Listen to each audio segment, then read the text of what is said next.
नमस्कार। राजस्थान समता मंच में आपका स्वागत है। क्या राजस्थान में जाट समाज की व अनुसूचित जाति जनजाति की नाराजगी भारतीय जनता पार्टी को महंगी पड़ गई? चुनाव परिणाम पर अगर नजर डालें तो लगता ऐसा ही है, क्योंकि चूरू, सीकर, झुंझुनू, नागौर, बाड़मेर, जालोर, इन सब जगह पर जाट समाज के उम्मीदवार जीते हैं और वह भी कांग्रेस के, जबकि लगभग सभी जगह सामने भी भारतीय जनता पार्टी के उम्मीदवार जाट समाज से ही थे। अपवाद के रूप में हम एकमात्र अजमेर लोकसभा सीट को देख सकते हैं,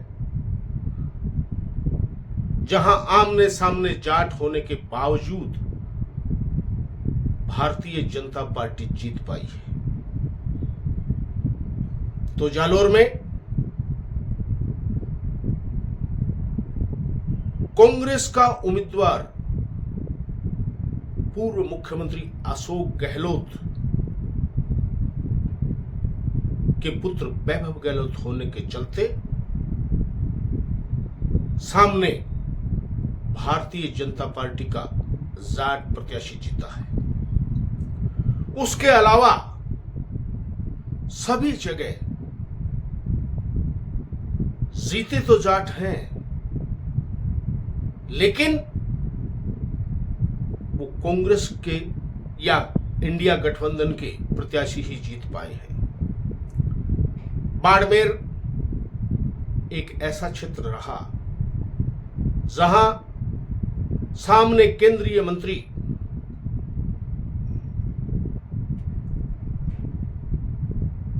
कैलाश चौधरी भारतीय जनता पार्टी के प्रत्याशी के रूप में थे, लेकिन निर्दलीय रविंद्र भाटी ने या पर्दे के पीछे वसुंधरा राजे के उम्मीदवार भाटी ने जो चुनावी द्वंद्व वहां पैदा किया, उसके चलते जाट समाज ने चतुराईपूर्ण तरीके से अपने दो उम्मीदवारों में से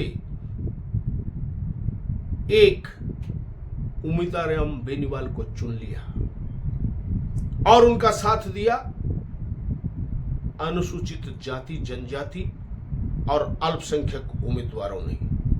तो अल्पसंख्यक उम्मीदवार तो वैसे भी कांग्रेस के ही मतदाता हैं, लेकिन इस बार के चुनाव में अनुसूचित जाति जनजाति में पहले से हम अगर तुलना करें तो कांग्रेस की ओर रुझान इन जातियों का अधिक रहा।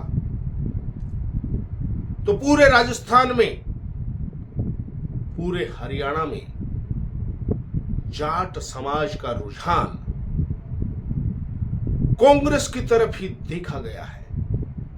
उसकी पृष्ठभूमि में किसान आंदोलन भी एक कारण है, अग्निवीर योजना भी एक कारण है, फसलों के मुआवजे में सरकारों की भूमिकाएं को शंका की दृष्टि से देखा जाना भी एक कारण है, और कुछ आंशिक स्थानीय जातीय कारण भी इसमें प्रमुख है। अजमेर लोकसभा क्षेत्र इन सब के विपरीत अपवाद रहा, जहां कांग्रेस के उम्मीदवार भी जाट थे और भारतीय जनता पार्टी के उम्मीदवार भी जाट थे, लेकिन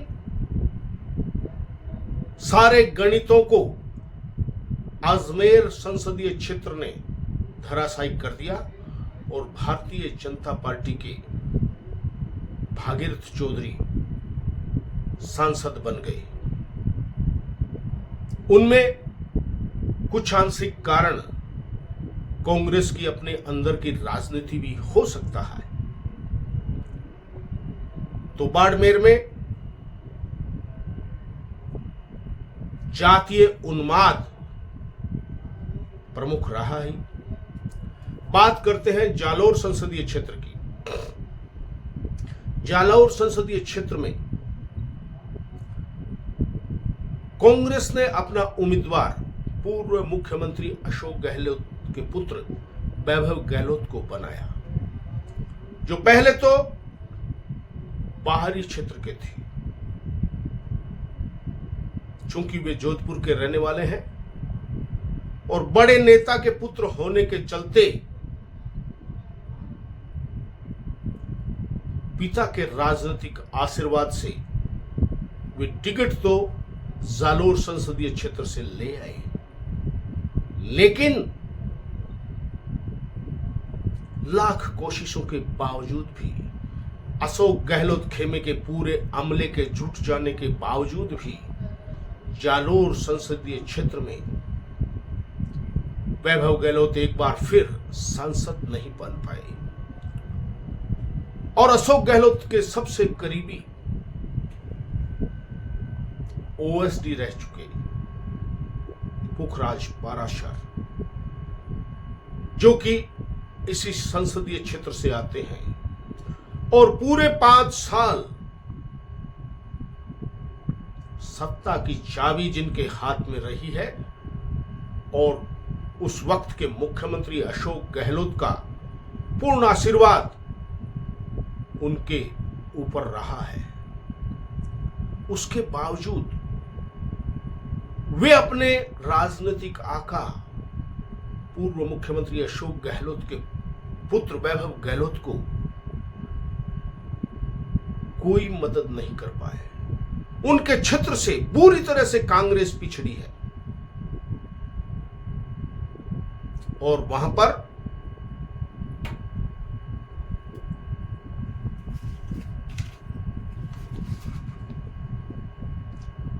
लुम्बाराम चौधरी बीजेपी के, वे चुनाव जीत गए और वैसे भी राजस्थान के वरिष्ठ नेता रहे लोगों के पुत्रों पर या पुत्रियों पर नजर डालें तो वे अधिकांशतः फिसड्डी साबित हुए हैं। पूर्व मुख्यमंत्री स्वर्गीय हरदेव जोशी के पुत्र तो 7 बार टिकट ले आए, लेकिन जनता ने हर बार उन्हें नकारा। वैभव गहलोत तो अभी दूसरी बार ही नकारे गए हैं। कहने को तो जोधपुर संसदीय क्षेत्र भी जाट क्षेत्र में ही गिना जाता है, लेकिन जोधपुर संसदीय क्षेत्र में कांग्रेस और भारतीय जनता पार्टी दोनों के ही उम्मीदवार राजपूत समाज से रहे। ऐसे में जाट मतदाताओं ने, लगता है कि गजेंद्र सिंह शेखावत को ही चुना है, क्योंकि गजेंद्र सिंह शेखावत से पुरानी अदावत पूर्व मुख्यमंत्री अशोक गहलोत, जिनका जोधपुर गृह क्षेत्र है, से रही है और अशोक गहलोत से जाट समाज के नेताओं के 36 के आंकड़े जोधपुर लोकसभा क्षेत्र में जगजाहिर हैं। ये दिगर बात है कि मुख्यमंत्री रह चुके अशोक गहलोत के स्वयं के विधानसभा क्षेत्र में भी गजेंद्र सिंह शेखावत काफी आगे आए हैं। तो अशोक गहलोत की राजनीति पर हम अगर नजर डालें तो सेटिंग की राजनीति में उनका बेहद विश्वास रहा है। हो सकता है कि गजेंद्र सिंह शेखावत, जिनका भारतीय जनता पार्टी के हाईकमान में अच्छा खासा प्रवेश है, वे अब कांग्रेस का प्रदेश में शासन जाने के बाद कोई मुख्यमंत्री के खिलाफ जांचें न खोल दें। इसलिए अगर सरदारपुरा में सेटिंग की राजनीति भी हुई है तो कोई आश्चर्य नहीं, पता नहीं हुई है या नहीं हुई है। जाट मतदाताओं में जो नाराजगी भारतीय जनता पार्टी के प्रति राजस्थान में उभर कर जो आई है, वो ही एक मुख्य कारण माना जा रहा है, जिसके चलते राजस्थान में भारतीय जनता पार्टी को इस संसदीय चुनाव 2024 में मुंह की खानी पड़ी है। क्योंकि नागौर वह लोकसभा क्षेत्र है जहां पर किसी वक्त मिर्जा परिवार का बेहद दबदबा रहा, लेकिन लाख कोशिशों के बावजूद भी ज्योति मिर्धा चुनाव नहीं जीत पाई और हनुमान बेनीवाल पिछली बार भारतीय जनता पार्टी से सेटिंग करके और इस बार कांग्रेस के इंडिया से सेटिंग करके एक बार फिर सांसद बन गई और सांसद बनते ही हनुमान बेनीवाल अपने चरित्र पर कायम है। आज वो इंडिया गठबंधन को भी आंख दिखा रहे हैं, जो उनका चिरपरिचित स्वभाव है, क्योंकि उनको पता है कि वर्तमान समय में सत्ता वालों को एक एक सांसद की महती आवश्यकता है। इसलिए अपनी नाराजगी व्यक्त मीडिया के माध्यम से करके वो आमंत्रण देने के लिए उत्साहित प्रोत्साहित कर रहे हैं। चूरू में ये कहा जाता है कि राजेंद्र राठौड़ के चलते राहुल कस्बा चुनाव जीत गए। हो सकता है एक कारण यह भी रहा हो, लेकिन झुंझुनू और सीकर में तो राजेंद्र राठौड़ नहीं थे। वहां सुबेरानंद सरस्वती जैसा व्यक्ति चुनाव कैसे हार गया, ये चिंतन और मनन का विषय है। झुंझुनू में ब्रजेंद्र ओला क्या राजेंद्र राठौड़ के चलते चुनाव हार गए?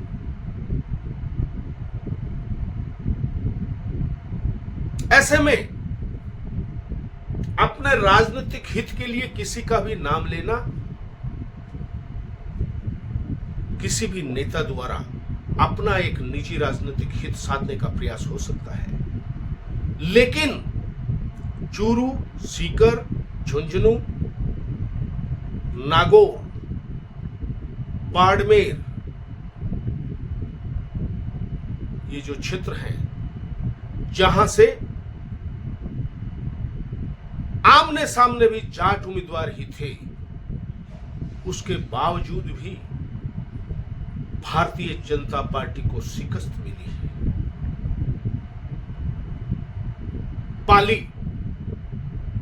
पाली में संगीता बेनीवाल बेहद करीबी पूर्व मुख्यमंत्री अशोक गहलोत और उनके पुत्र वैभव गहलोत की, उन्होंने जाकर चुनाव लड़ा और वे भारतीय जनता पार्टी के पीपी चौधरी के हाथों परास्त हुई।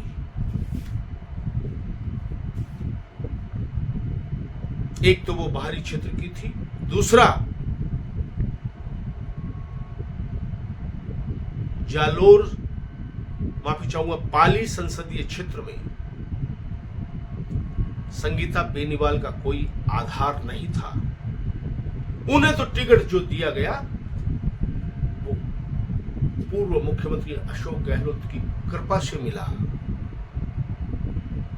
तो पीपी चौधरी और भागीरथ चौधरी, ये दो ही शख्स हैं जो भारतीय जनता पार्टी के उम्मीदवार थे। समाज जाट समाज से थे और सामने भी जाट समाज का ही प्रत्याशी था, उसके बावजूद वे चुनाव जीतने में सफल हुए। नागौर, चूरू, सीकर, झुंझुनू, बाड़मेर, ये जाट समाज की नाराजगी का ही कमाल है। किसी नेता विशेष का मुझे लगता है हार या जीत से ज्यादा संबंध नहीं है। हालांकि क्षेत्रीय नेता का कुछ न कुछ आंशिक असर तो होता है, लेकिन राजेंद्र राठौड़ एकमात्र कारण नहीं है इस हार के लिए। इस हार के लिए मुख्य रूप से जो जाट समाज में उद्वेलना थी, वो किसानों के साथ आंदोलन के दौरान किया गया केंद्र सरकार का व्यवहार, केंद्र सरकार द्वारा अग्निवीर योजना लाना, जो मुख्य रूप से इस क्षेत्र में जाट समाज को ही प्रभावित कर गई। जरा सोचिए, 4 साल की अस्थायी नौकरी, कोई पेंशन नहीं, सीमा पर मृत्यु हो जाने पर कोई पैकेज नहीं, शहीद का दर्जा नहीं, भविष्य सुरक्षित नहीं। ऐसे में नाराजगी तो स्वाभाविक ही है। फसल बीमा योजना में बीमा करवा लेने के बाद भी क्लेम लेने के लिए किसानों को महीने, 1.5 महीने, 3 महीने, 4 महीने तक लगातार आंदोलन करके क्लेम लेना पड़े, तो तकलीफ तो जग जाहिर ही है। अन्नदाता के साथ जो अवमानना केंद्र सरकार द्वारा की गई, मेरे ख्याल से इस हार का प्रमुख कारण वो ही रहा। तो 2014 और 2019 में भारतीय जनता पार्टी की 25 की 25 सीटें जीतने का कारण भी अन्य के साथ जाट समाज ही रहा था, क्योंकि पूर्व प्रधानमंत्री अटल बिहारी वाजपेयी ने इसी राजस्थान में जाट समाज को आरक्षण में ओबीसी की कैटेगरी में शामिल किया था, और उसके चलते ही पहली बार जाट समाज भारतीय जनता पार्टी की तरफ खिसका था। और वैसे भी इस राजस्थान के जाट बेल्ट में राजनीतिक विशेषज्ञ ये मानते हैं कि मतदान के दौरान अगर राजस्थान में कोई सबसे चतुर कौम है तो वो जाट समाज ही है। इतिहास उठाकर देख लीजिए, जाट समाज किसी भी पार्टी का, किसी भी व्यक्ति का बंद हुआ कभी नहीं रहा है। अलग अलग चुनावों में जाट समाज ने अलग अलग भूमिका निभाई है, ये इतिहास हमको बताता है। और जो विद्रोह की अलख जगाएगा, संकट भी उसे ही झेलना है, तो कुछ पाएगा तो वो ही पाएगा। इस बात को नहीं भूलना चाहिए। सत्ता में आने के बाद सत्ताधीश लोग किसी समाज विशेष को अगर हाशिए पर रखने का प्रयास करेंगे तो मेरे ख्याल से कम जाट समाज तो वर्तमान समय में चुपचाप नीची गर्दन करके देखने वालों और सहन करने वालों में से नहीं है। और ये चुनाव परिणाम इस बात का भी प्रतीक है कि कुछ लोग चाहे मोदी भक्ति के नाम पर, चाहे भारतीय जनता पार्टी की भक्ति के नाम पर, और चाहे जातीय विद्वेष की भावना रखने के कारण से किसान आंदोलन पर किसान विशेष या यूं कहूं किसी कौम विशेष पर जो सोशल मीडिया में तल्ख टिप्पणी करते रहे हैं, उन्हें अपने गिरेबा में झांककर जरूर देखना चाहिए कि वे जहां भी जिस भी तरीके से राजनीतिक रूप से मानसिक रूप से गिरवी बैठे हैं और बिना कुछ सोचे समझे किसान आंदोलन पर टिप्पणी कर देते हैं, अग्निवीर योजना पर टिप्पणी कर देते हैं, किसान जब आंदोलन पर बैठते हैं मुआवजे के लिए उन पर टिप्पणी कर देते हैं। उन्हें यह सोचना चाहिए कि आप पीढ़ी दर पीढ़ीगत किसी व्यक्ति विशेष या किसी पार्टी विशेष या किसी नेता विशेष के पिछलग्गू या अंधभक्त बने हुए हैं, उसकी कीमत आपका समाज चुका रहा है।